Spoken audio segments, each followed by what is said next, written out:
during the Second World War, already they were seeing some military personnel working close to radars had fertility problems. Some of them had ringing in the ears, and that's called the microwave auditory effect, or the Frey effect.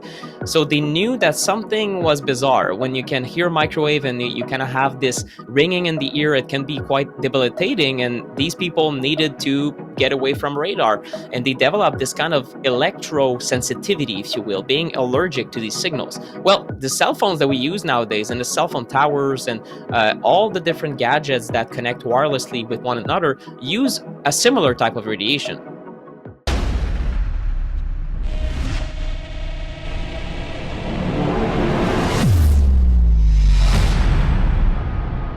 Hey guys, today our guest is Nick Pineault. Nick Pineault is the world expert on the topic of EMF radiation pollution. That's why people do call him the EMF guy.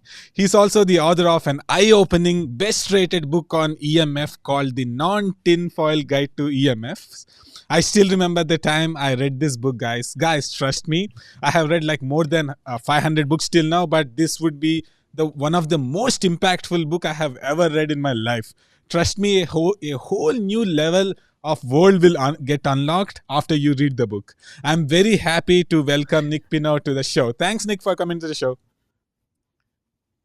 Thanks for having me. What an intro. I'm very glad the book had an impact. It means a lot, especially since people from all around the world have been telling me that sometimes you don't know exactly the impact you're having. Like, you write a book, you put it up on Amazon, and then people buy it, but you don't know who it is. But when you realize it's India, and really there's probably more than 80 countries now, people have told me that they read it, that had an impact, and that's really heartwarming. This is why I'm doing this.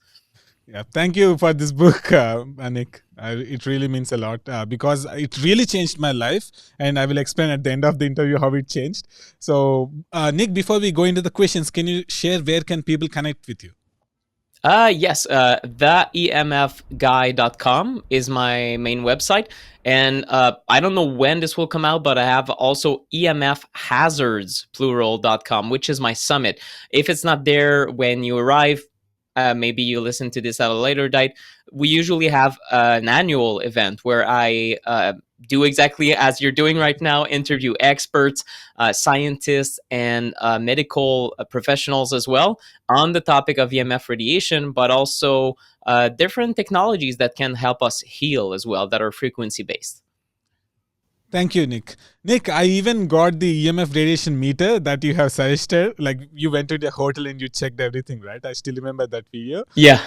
And I bought like 2 of them. It's so hard to get it in India, but I tried. Yeah. I got it a year later, but I got it.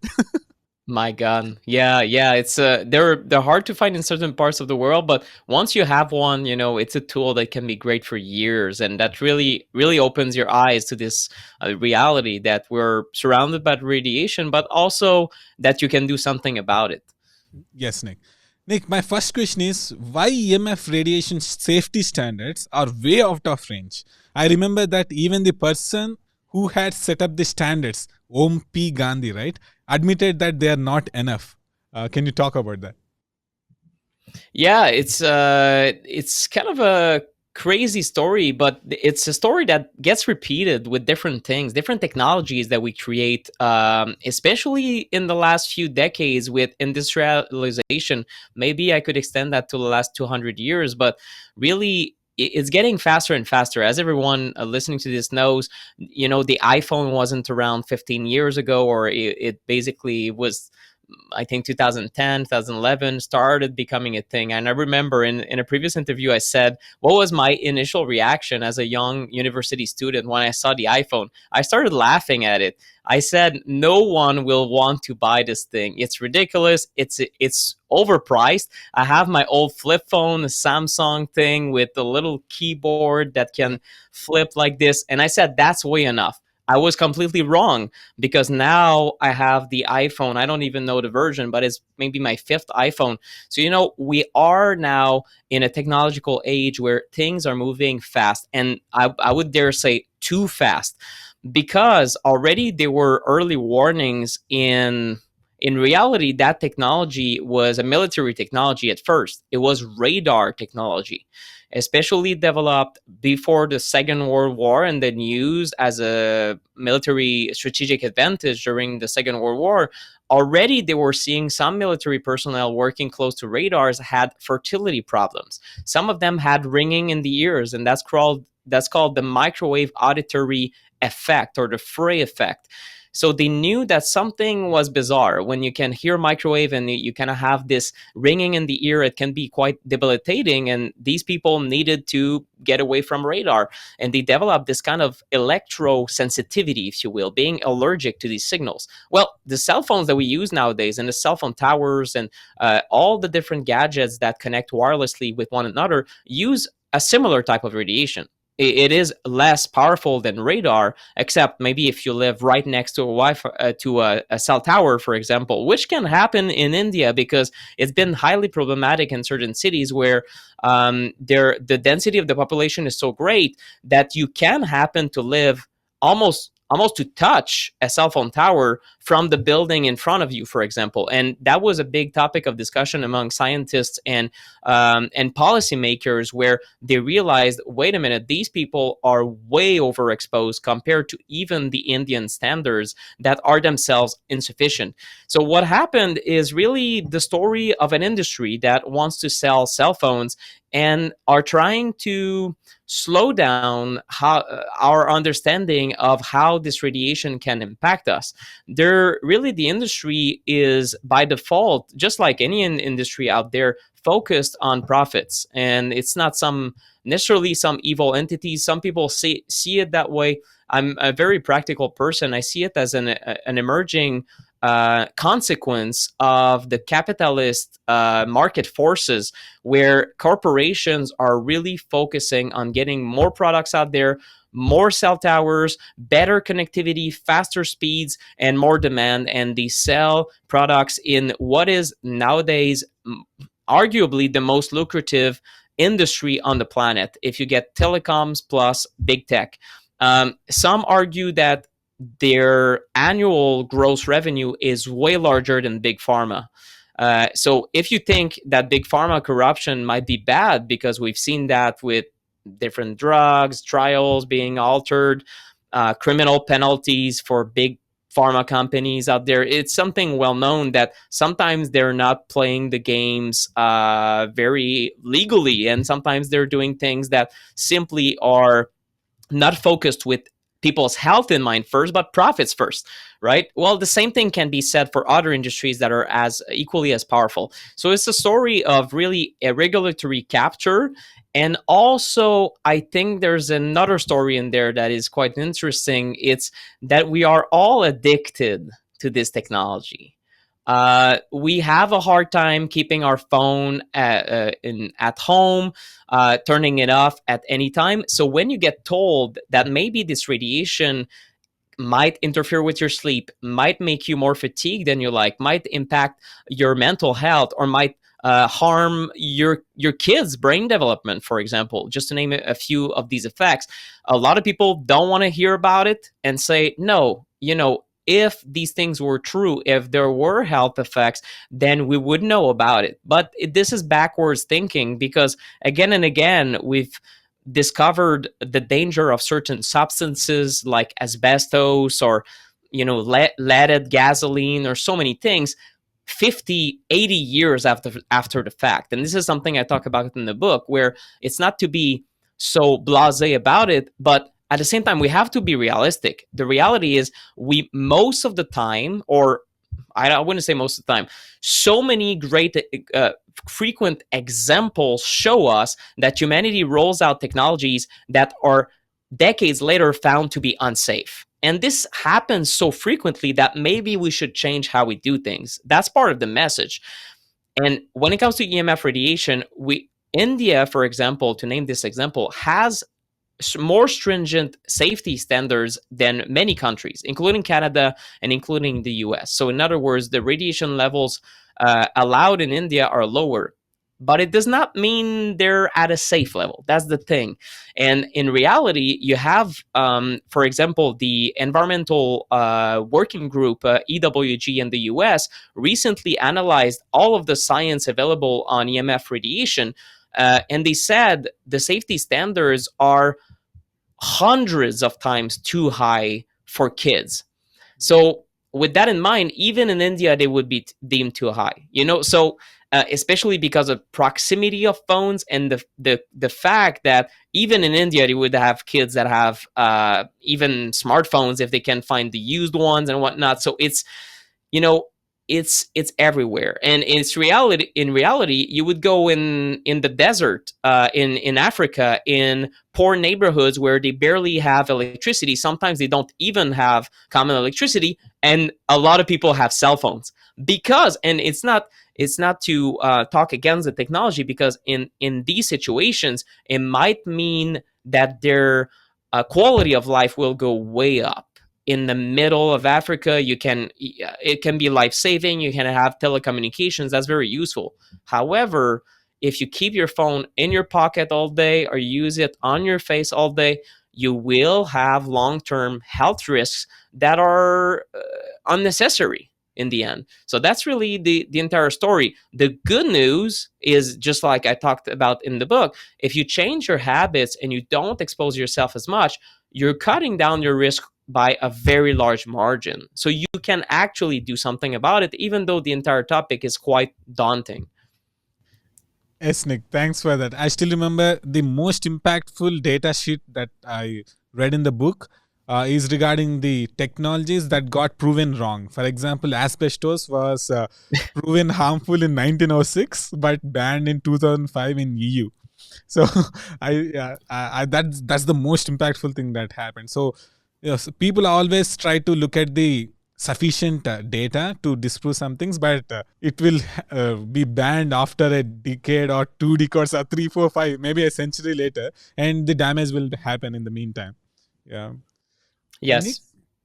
how are our cell phones are tested? It involves a dummy, right? The liquid brain. Can you talk about that? It's so interesting for the audience. Yeah. So the way cell phones are tested is really to prevent them from overheating the inside of the brain. That's one of the ways they're tested. That's called a specific anthropomorphic mannequin. That's a mannequin head filled with a liquid that is supposed to emulate the brain. And several scientists, even Om Pigendi, who originally developed the SAR standard, it was not meant to be a standard for biological effect that much, or it was not meant to be the final standard, because once that same scientist emitted concerns and said, wait a minute, guys, you know, at the time that we launched cell phones and those safety standards, there were a few business people, businesswomen, businessmen who had these large Nokia phones, with maybe with an antenna on top of the car, and we developed standards for these people because cell phones were barely being used in the 80s and 90s, just by a few people, business people, basically. But we never expected cell phones to be so cheap that now you have 75% of 4 years old in certain neighborhoods in the US that own their own cell phone. That's from a survey from the American Academy for Pediatrics. And I'm sure that in certain neighborhoods it will be higher or lower. But let's just say it's 25 or 50% of kids. We can say that this is a large amount. Millions of kids around the world have phones and they use them regularly, whether it's to talk on the head, but that's not so popular among kids now. But they would use texting very close to their belly, their heart. They would keep it in their pocket all day, every day. It's a fun tool. It's where you have your game, your social life, and very early you learn that this is what you keep so close to your body. But the safety standards have been developed for a mannequin head that is the equivalent of a 220-pound, 6'2" man. Well, I'm 5'4", 5'5" on a good day, I must say. That's usually what I say. Well, it does not even correspond to my own weight and height. So, in fact, if I use a phone, I am overexposed. So it is so bizarre that the safety standards are not even based on the average citizen out there. I'm in Japan. The average citizen is even smaller, right? I'm considered pretty high, pretty tall in Japan. That's a reality. When I look around, I'm like, oh my God. Well, these people are even less protected, because if you have a smaller head, the radiation will go deeper into your brain, and then you get it is very, very likely that you get more chances or more risks to develop brain cancer. And these are, again, this is, it's not such, certain people are dismissive of the topic because they say, oh, you know what, my grandma used the phone her entire life and never got cancer. That's the same argument for cigarettes. Oh, I know my old uncle who smoked 3 packs a day and he's fine. But this is not how we determine health or safety. This is it, I mean, we don't look at exceptions. We look at risk management in a population. So the reality is that certain people, a fraction of all these users, will develop deadly brain tumors. And we don't know what the real percentage is, but we've seen a vast increase in glioblastoma. This is the deadliest type of brain tumors known to mankind at the moment in France and in the UK as well in the last few years. This has been confirmed fairly recently, and this has been strongly correlated with cell phone use. Because why do we know it's cell phone use? Well, these are ipsilateral tumors where you have a tumor this side if you talk this side, and that side, left side, if you talk on left side. So same side tumor. So it is, the correlation or the causative effect right there is much stronger if you have a tumor where you happen to have a cell phone. And the problem is that these long-term effects are not known, because we know that cancers in certain situations can take decades to develop. An example is that some people have been exposed to Chernobyl radiation or nuclear bombs in Japan in after or during the Second World War, and they're still seeing the effects of those cancers. In other words, there could be a lag of 50 to 70 years later after exposure to this radiation. Of course, we're talking about nuclear radiation. This is slightly different. But the non-ionizing radiation, the type of radiation from cell phones, could have similar mechanisms, except it's the cumulative exposure to that stress over your lifetime that could determine these risks. So now imagine that, how many cell phone users do we have around the world? Well, how many human beings are there? Because soon every single person on Earth will have a phone. So let's say we have 6 billion, 7 billion cell phone users eventually. And now think about the fact that we have just a fraction of them that develop a brain tumor and die from it. Well, we're talking about a lot of deaths. So this is why when you have a technology that is exposing every single human being on Earth, it's like having a drug that is applied to every single human being on Earth. The safety profile needs to be much better because the potential consequences are much greater. And this is how policy should be. What we're doing at the moment is completely backwards. We're basically ignoring safety at this point, or saying, well, you know what? Everything we had before was safe, therefore everything is safe, and let's continue. And when you look at who's behind those regulatory bodies like ICNIRP, who's based in Germany, these are scientists that are mostly outside biological studies. So usually they're engineers, they're people from the industry, and they're a self-contained group that always vote for the next members of that small committee within their friends group. And it's really, it's, some people even call those groups a front group for the industry, something we've seen with Monsanto and Roundup.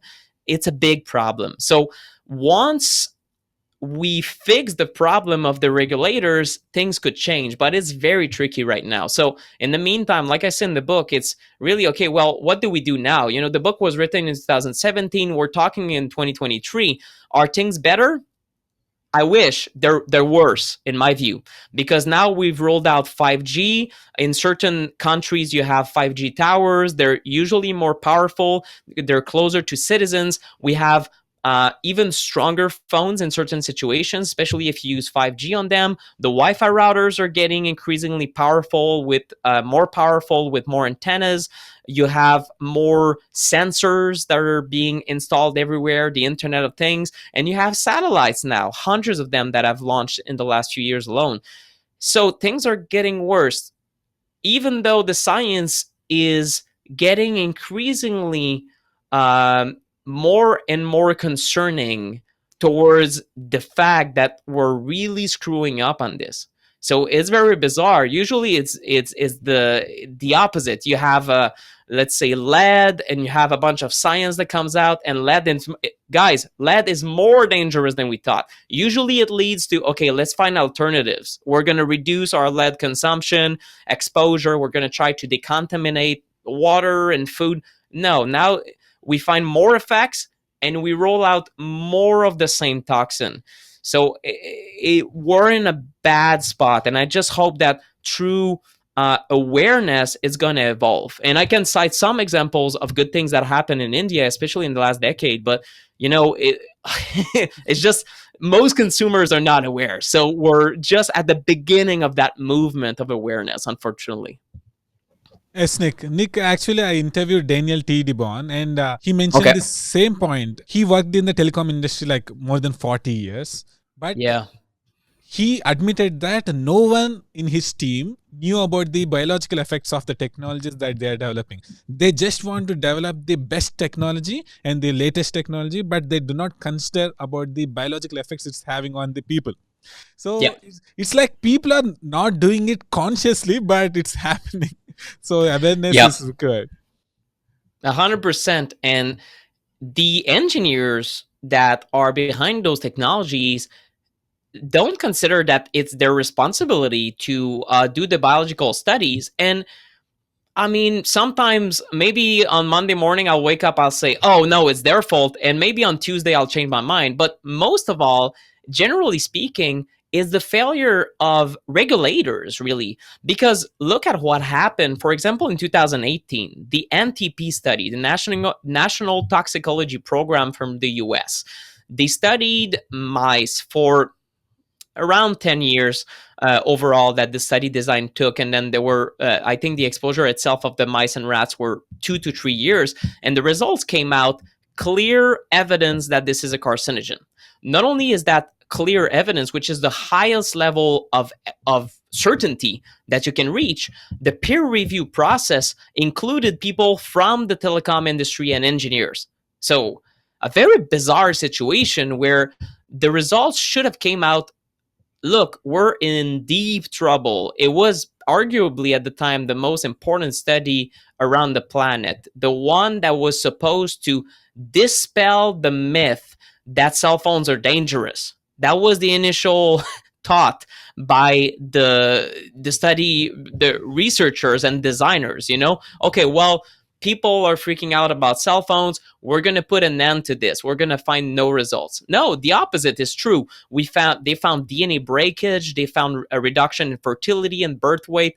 They found adrenal tumors, and then they had weird or very rare types of brain cancers and heart cancer, schwannomas, which are essentially cancers of the nervous system, the myelin sheath that is protective of the nervous system. So, and on top of that, you had the Ramazzini study the same year from an independent institution, the Ramazzini Institute in Italy, that found similar results. So this should have alerted the planet. What happened instead is you had the FDA in the US that originally mandated that study back in the end of the 90s that said, oh, rats and mice studies don't apply to humans, which is complete nonsense. Because if you study toxicology, how do you study the toxicity of an agent on humans? You don't put a bunch of kids in a classroom and spray them with lead and see what happens over years. No, that's not ethical. You cannot do that. So you put rats and mice and you feed them with a bit of lead and you see the changes. And usually, what is a cancer causing or cancer, let's say, accelerating agent in rice and mice is also applicable as a carcinogen to humans. This is the gold standard of research, but it was really swept under the rug. So it's mad. It's completely mad that these studies are being done, and they confirm that the worst has been confirmed. This is a carcinogen. Okay, what do we do about it? Let's reduce exposure. Let's reduce how much we smoke a little bit, right? Or how much we have asbestos in our paint and every product on Earth at one point in history. No, instead we're gonna increase how much we are exposed, which is completely nonsensical. Yes, Nick. Nick, what's the relation between the EMFs and VGCs, voltage gated calcium channels?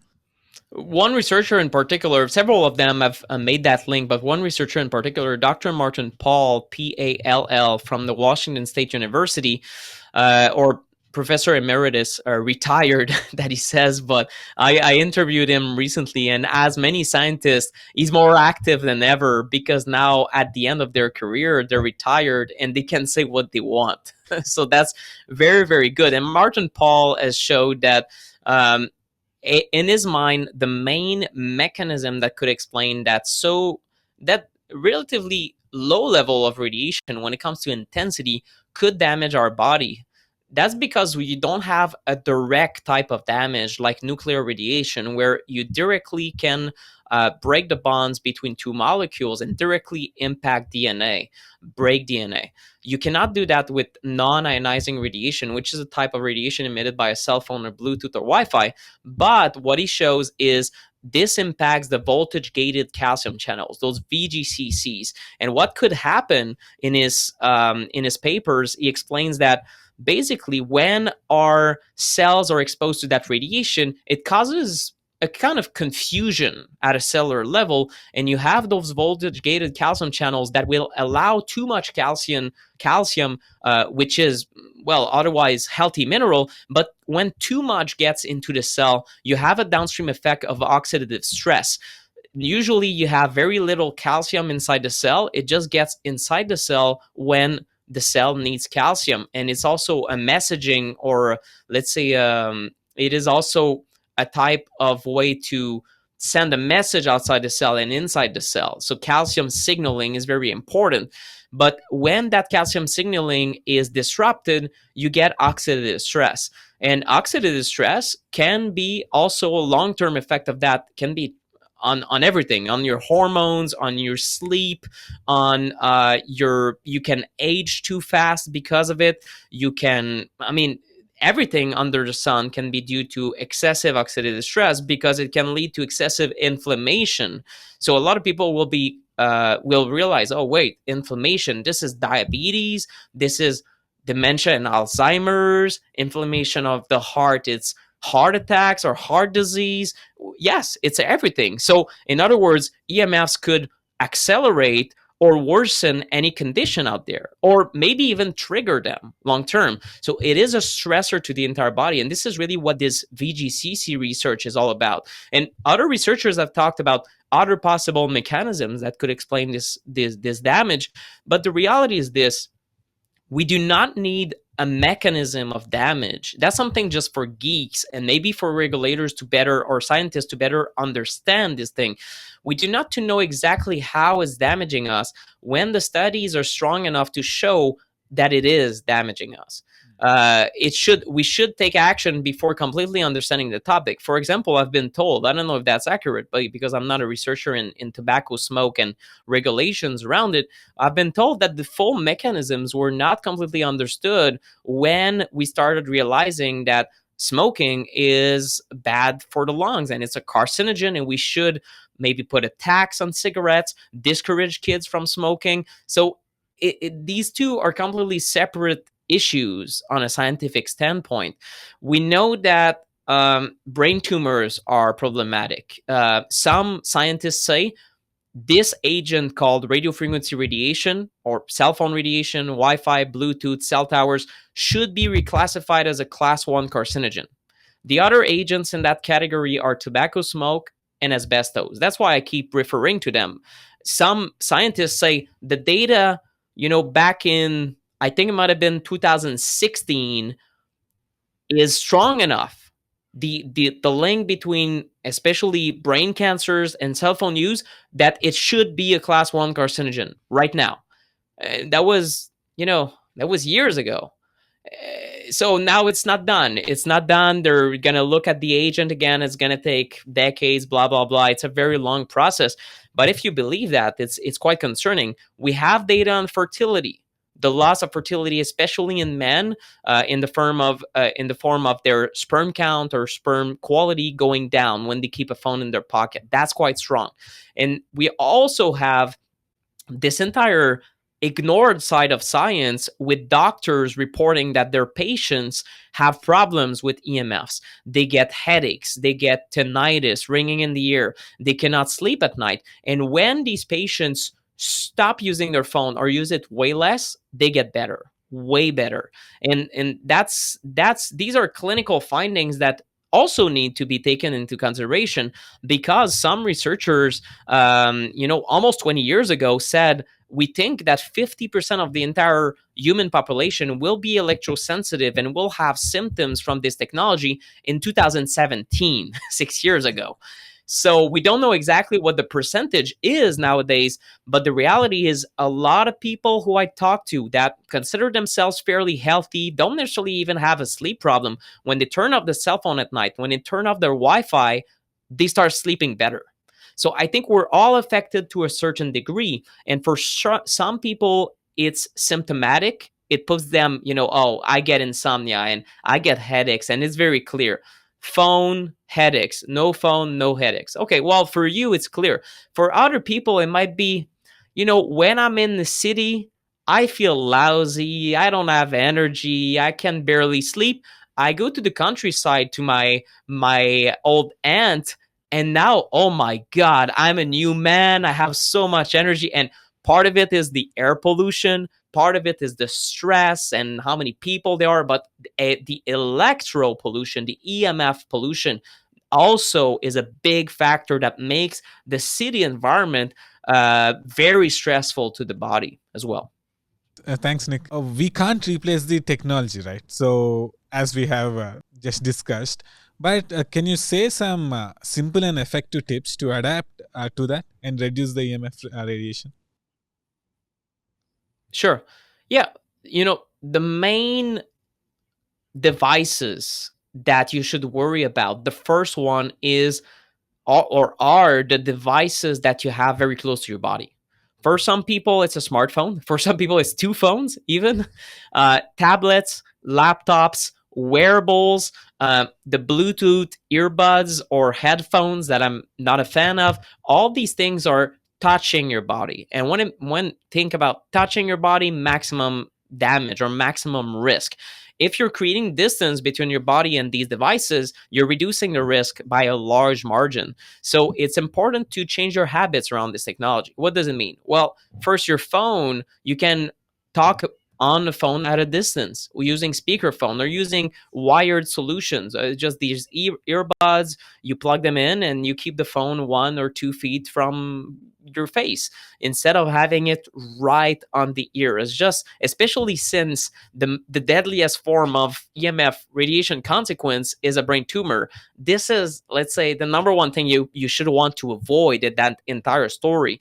Then if you have your phone all day every day in a pocket, whether it's a shirt pocket affecting your heart or a pants pocket, or even the back pocket is a little bit better, but there's still, there's the testicles and prostate that we know might be affected. And if it's not that, for women, it's the ovaries. You kind of choose where you want the damage to happen, and that's very unfortunate, but that's just the world we live in. So try not to keep that machine in your pocket for several hours. You should try to minimize how many hours. So if you, for example, if you go around with a bag, put your phone in the bag, not in your pocket. You're going to create a few inches of distance, and you might not think that's a lot, but it is a lot. It will drop off the radiation considerably. Each millimeter of distance that you can create between that machine and your body actually matters, and that's something encouraging. Like, if you put it 1 foot from your body, you could still have biological effects, but they would be greatly diminished. So that's important. If you're a woman and you have a purse, put it in your purse right there. And maybe on the other side of the purse you get a few inches, so you can still keep it open, but that's way better. You also have certain solutions. Daniel Debon Defender Shields, very good. Shield Your Body also is a good company. There are several good companies out there. Some of them offer cases that you can use. These are not perfect, they will not cut out radiation 110%, but they're better than nothing. So if you carry it around and maybe you're a business person, you have to keep your phone open. You cannot hit airplane mode or turn it off. Maybe your boss wants to call you or your clients. Well, maybe that's a solution for you. Personally, what I do if I expect a call is when I get to my office environment, such as this one, I put my phone maybe 2 feet in front of me with the ringer. So that way, I don't miss on anything. I don't need to put it in my pocket on vibration mode. So it's just a lot of people, even office workers, I see them keeping their phone in the pocket with their keys and their pack of gum is just a bad habit. It's not because they want to put it there or because they need to put it there. It's just a bad habit. So do that. Another thing I'll mention at home is the Wi-Fi router. A lot of people have Wi-Fi. If they don't have that, they have some sort of pocket Wi-Fi, which is very common here in Japan, which is essentially another phone. So if you have pocket Wi-Fi, it's in your room at night because you use it and you connect your phone. Just turn off everything wireless in your bedroom at night. And even if your Wi-Fi router is not in the room, it can still impact you because it fills your home with that wireless signal. Better connectivity, if you can connect and you say, oh yeah, the speed is great, the connectivity is great, it means that the electro pollution is great. It's great in amount, so in reality it's quite unfortunate we're kind of choosing to expose ourselves to this technology. But if you want to have Wi-Fi at home, by all means have it, but turn it off at night when you don't need it. And families realize that this is a good way to also minimize the exposure of every family member during the night, because some kids maybe I wake up in the middle of the night, okay, let's look at TikTok. Well, that's not a good habit to fall back to sleep, right? And in reality, there are some studies on this. You would be surprised, but in the US, I saw some statistics that I included at the end of the book. I don't recall exactly, but a large fraction of preteens were waking up every few hours to look at their phone. So right in the middle of the night, it was kind of a generational habit for a fraction of them, maybe 25%, 30%, something like that. But I have no doubt that this is getting worse because these technologies are highly addictive. And because at that age, social media is kind of the center of your life. You're developing your personality. You're trying to have friends and be popular. Is just how it is. I was a teenager once also, but social media was not around. If it were around at that time, I would be all over it, posting my, I don't know, soccer achievements. And I don't know, I played Dungeons and Dragons with my friends. And I don't know, like I would have posted these things on social and maybe in the middle of the night. But yeah, long story short to say, if you turn off Wi-Fi at night, maybe it's going to restrict also how much every family member will spend time on the internet. But these are the main tips, I would say. And overall, the same tips apply with anything that would touch your body. So I'm not a fan of Bluetooth enabled technologies that are very close to your body. These include and some people will say, "Oh, no, I hate I hate that interview." I know, if you use Bluetooth earbuds all day, maybe try when you're at your office and not in movement, have the wired versions.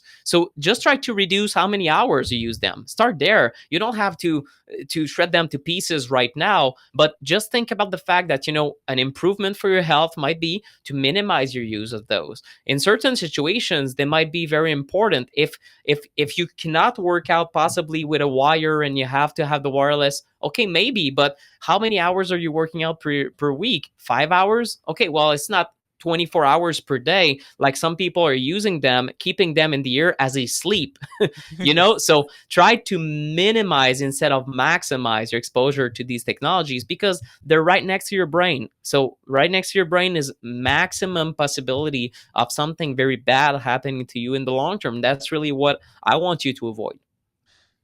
Yes, Nick, and even in the iPhones and Samsung phones, they mention in the SAR rating, right, that how much distance one have to keep, but no one knows about it. Exactly. Well, it's stupid. That's another layer of stupidity in how these phones are tested. Is that I think it will change. In Europe, the standards have changed since, and not because the regulators woke up one day and wanted to make things right. It's really because of activism, and because they got slapped on the wrist saying, you guys are testing these phones at a distance from the mannequin head, but who holds a phone at a distance? Like, no one does that. So it was really almost an industry trick to maximize how much radiation they can get away with. Because if you maximize it, maybe your phone will be considered, oh yeah, the iPhone connects very good to the tower, but the Samsung not so much. So no one wants to do that on a tech standpoint. Every manufacturer wants to go with maximum radiation, all while loosely following the guidelines. So the guidelines are just completely laughable. And the reality is that if you use it with zero separation, independent testing has found that in certain situations, you went 10 times over the limit.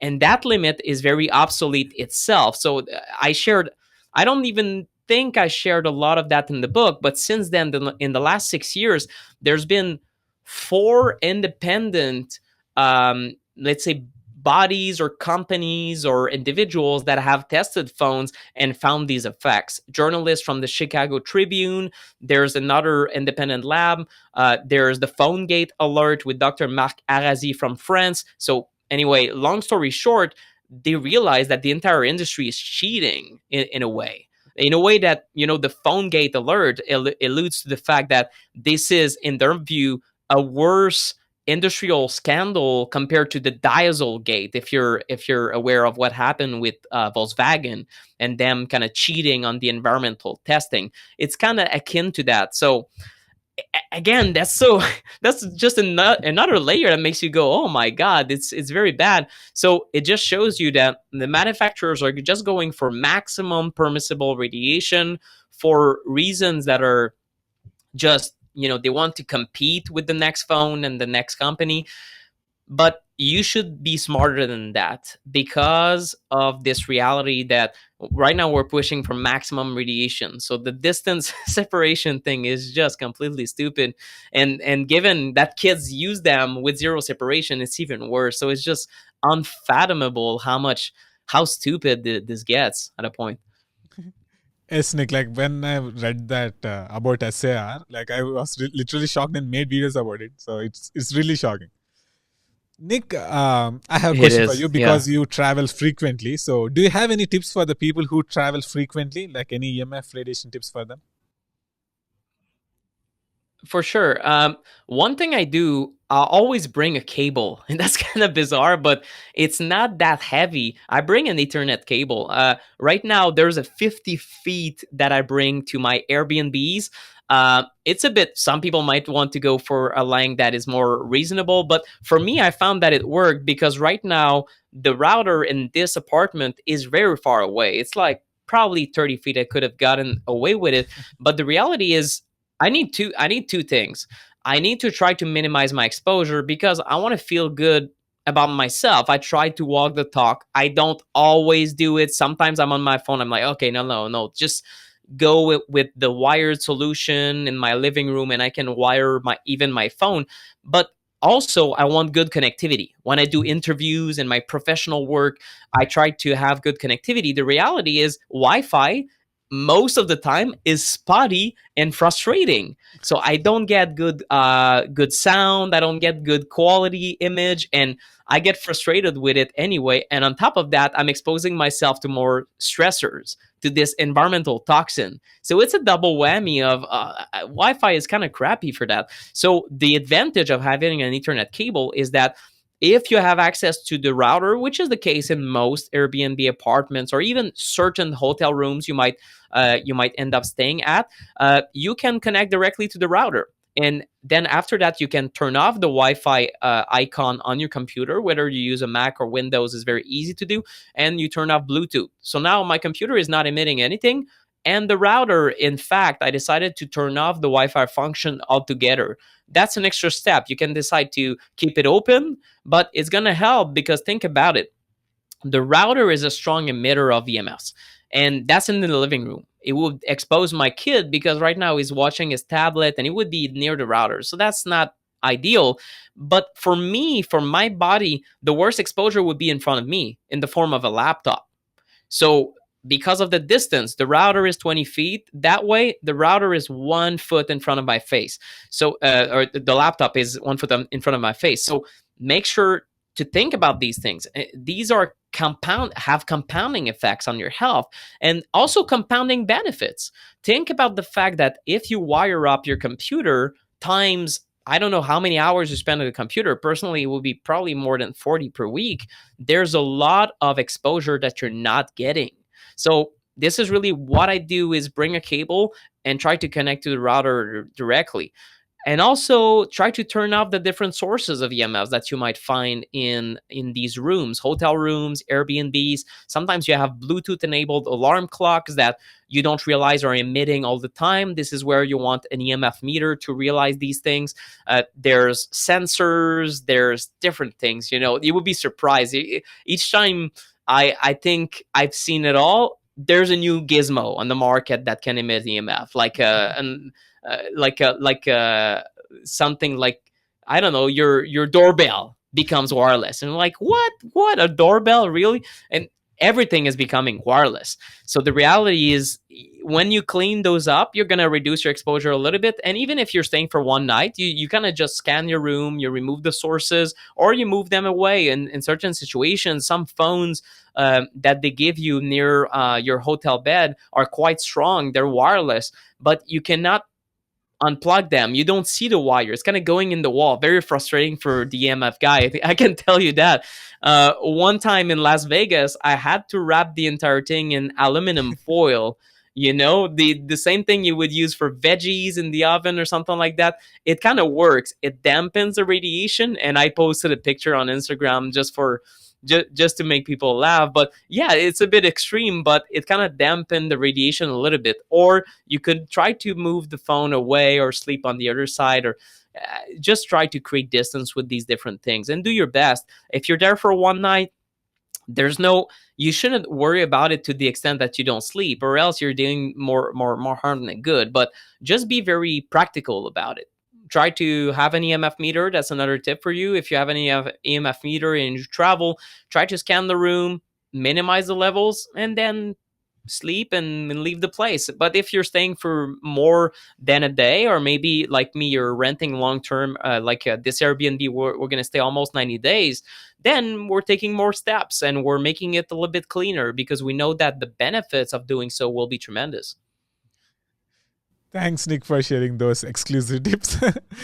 Nick, what are some suggestions that you can give to the people who stay near power lines? Near power lines, this is difficult. The power lines are emitting magnetic fields and electrical fields as well that are very low frequency. For example, you would have 60 hertz in North America. Most of the rest of the world is around 50 hertz in frequency, 50 cycles per second. But the problem is that the magnetic portion of that radiation is almost impossible to shield against. And there's massive controversy around the fact that certain people living near power lines could have increased risk of cancer, especially leukemia in kids. That was the primary thing that made WHO in 2002 and 2003 declare that these magnetic fields are a class 2B carcinogen. Some people are still denying it. It's unclear. I can tell you that I've seen a lot of people live right underneath massive power lines and get very sick. They had to move.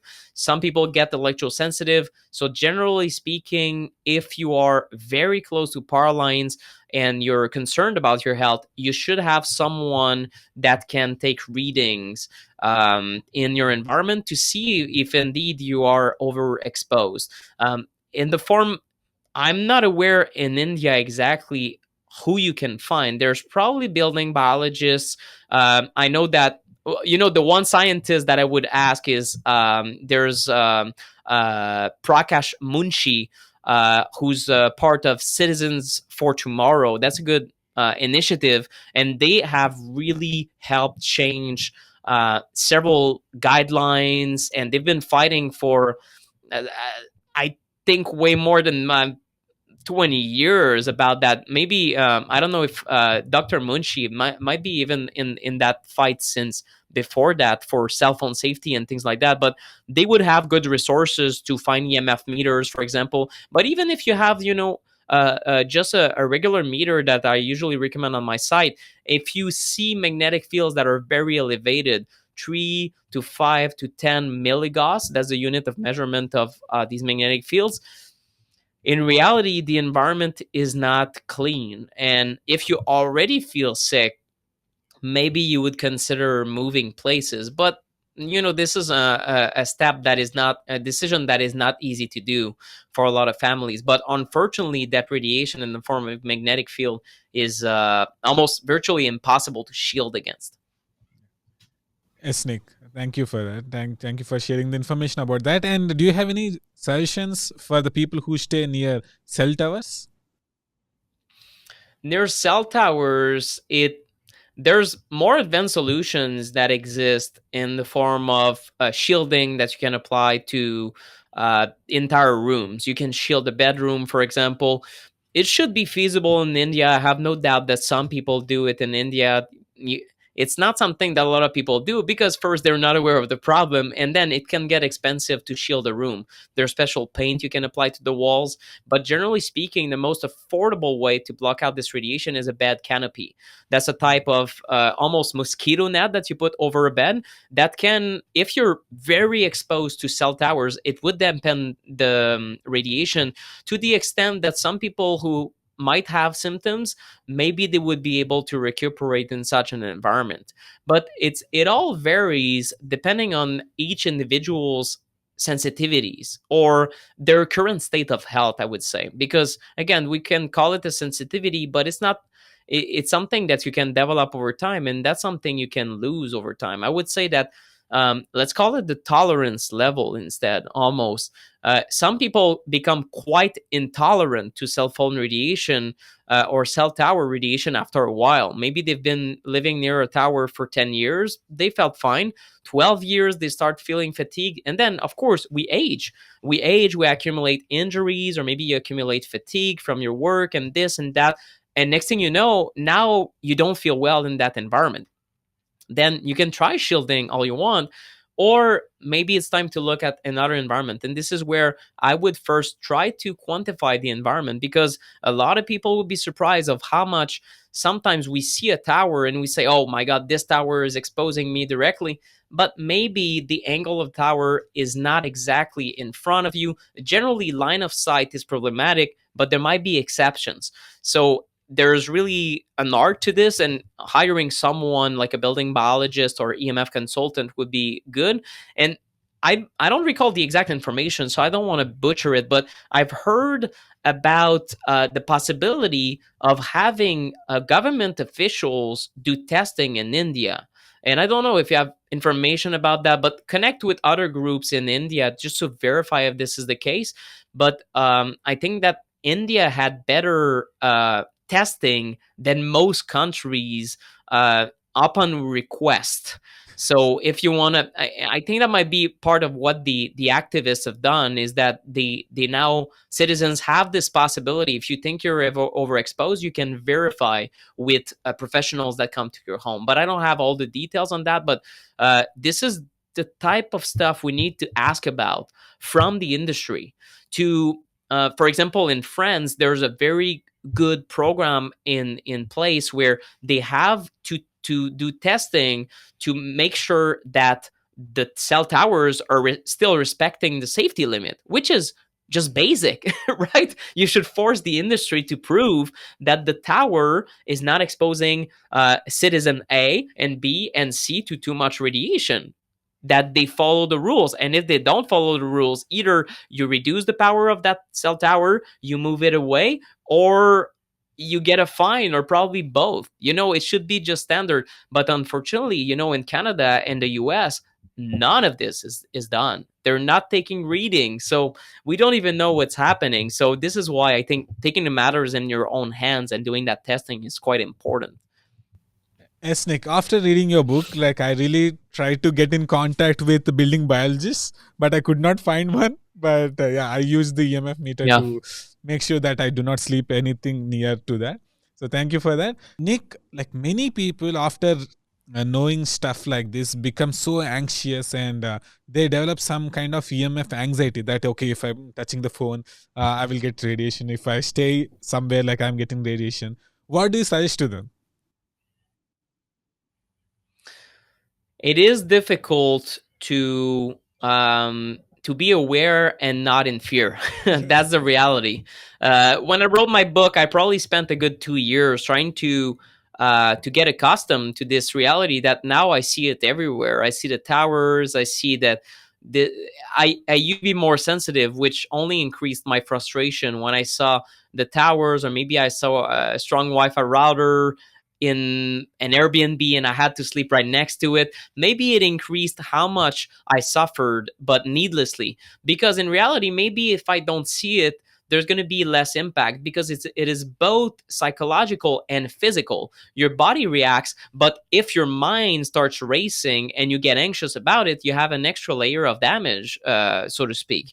So we should really try to do what we can and then let it all go. Just like when it comes to other environmental toxins, if you are very, very sensitive, that's a hard game to play, because you realize very quickly that, okay, well, if I'm next to this Wi-Fi router for more than 5 minutes, I get brain fog, or I feel almost angry, I get irritated. And this is true for it. I have several anecdotes of what happened to myself or other people I know, where they get exposed and very quickly they develop symptom.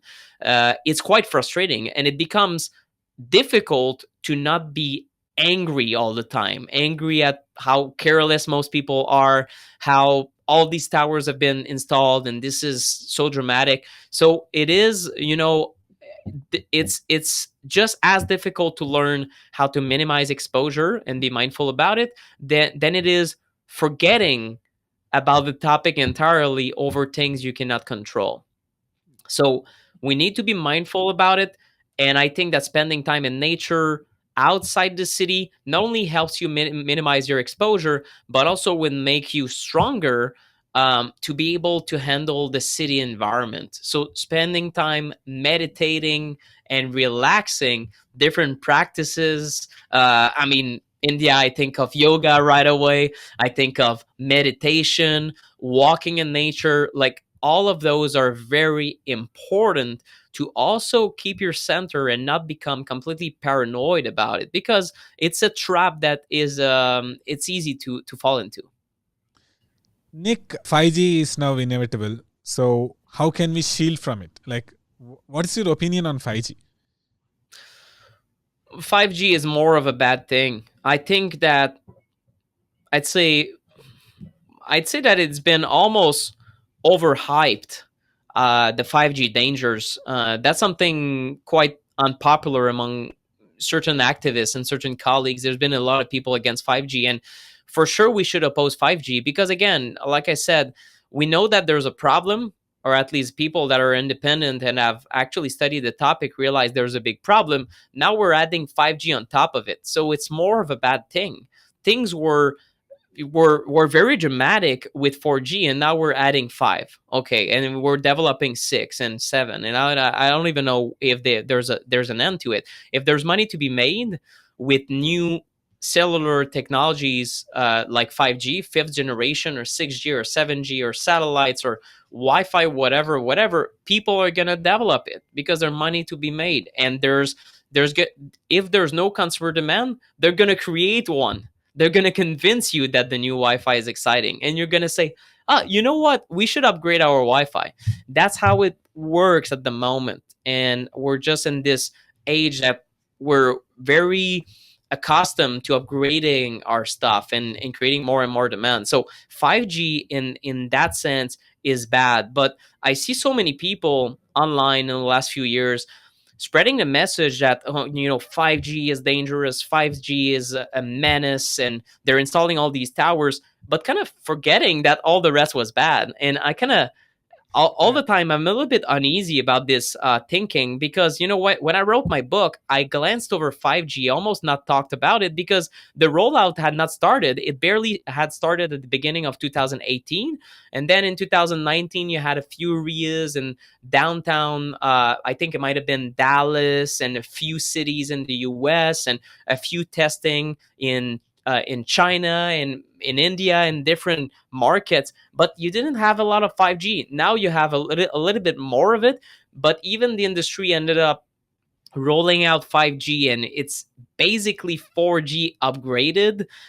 It's essentially 4G, to be honest. So the millimeter wave thing where it's going to shoot beams at your phone, it's not practical, it's not working. It's being abandoned by several telecoms in the US, or at least one major player, as straight up the CEO of, might have been Verizon, that said, you know what, we're not going to go with the 5G millimeter wave because it's not financially viable. It's no one wants it. So it was kind of all hype. So that's 5G for you. And I see so many people focusing on that, and they say, oh, 5G is bad. And they're on their phone on Wi Fi. And I'm like, yeah, Yeah. well, it's all bad. It's all equally bad, and we should not add more. That's for sure. But we should realize that all these sources can have biological effect, and individually maybe not so much. Maybe if we didn't have any phones and the only thing we had was a Wi-Fi router per household, maybe we could get away with it. But now it's the sheer number of different devices and the sheer number of towers, of smart meters, of this and that. So it is really the cumulative damage, the cumulative stress that is problematic. So in that sense, I'm against 5G, but also I'm against upgrading your Wi-Fi router for something even more powerful, or saying, oh, you know what, one router is not enough. One per story in my home, and one in the basement, and one in the garage, and a cell phone tower booster on the roof, and this. So it's too much. We have too much exposure, and we should go back. We should start thinking about how can I reduce these things in my environment. So this is really my thought about 5G. It is likely even worse than previous technologies for a lot of reasons. Like the signal is more tampered with, it's more complicated, it is likely more stressful to our body. But a lot of people are falling prey to the idea that all the rest is somehow safe or way safer than 5G, and that's not the case. That's a really important point, Nick, because everyone is focusing on 5G, but they're forgetting about. You have literally Yeah, wrote the book entirely about the previous technologies, and they yeah, are yeah. thinking 5G is bad. Yeah. Nick, last question. Would you like to issue a 7-day challenge to our subscribers? Yeah, definitely. Well, I think, if I had to do a 7-day challenge, I would ask you to do two things before bed for 7 days. Turn off the Wi Fi router, and don't worry, it's going to turn back up in the morning. I know several people, yeah, we're laughing, but several people asked me in the past in genuine questions. And I don't want to say that these questions are invalid or stupid or anything like that. People have been told by their technicians that install Wi-Fi, oh no, don't unplug it. You're going to lose the internet or something, like something ridiculous.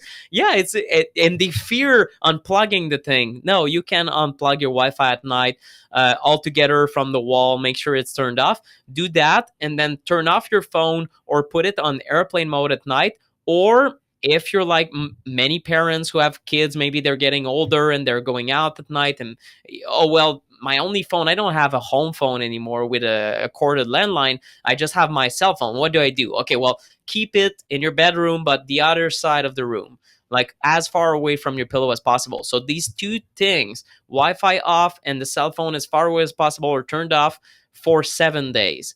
And let me know if you notice a difference in your sleep. And don't tell your husband or wife or kids, and see if someone had a good sleep, because sometimes it's telling. You don't tell them about the experiment, and well, except if you want them to turn off their phone. But even if they don't turn off their phone, they might see a difference when you start reducing the number of different devices that are on. A lot of people see a direct impact in direct improvement in their sleep quality right away. Thanks, Nick. And Nick, I just want to say this again and again that this book really helped me a lot because I have I have the Defender Shield that you have recommended. I have everything about the EMF to protect myself, and even we have moved into a new building, and before that also I tried my best to make sure that Ethernet is there everywhere instead of Wi-Fi. And I followed a majority of your recommendations. Thank you so much, Nick, for coming to the show and helping us to know about the truth. Thank you so much. Thanks for having me. It's a pleasure. Please subscribe to BNS Goku Great.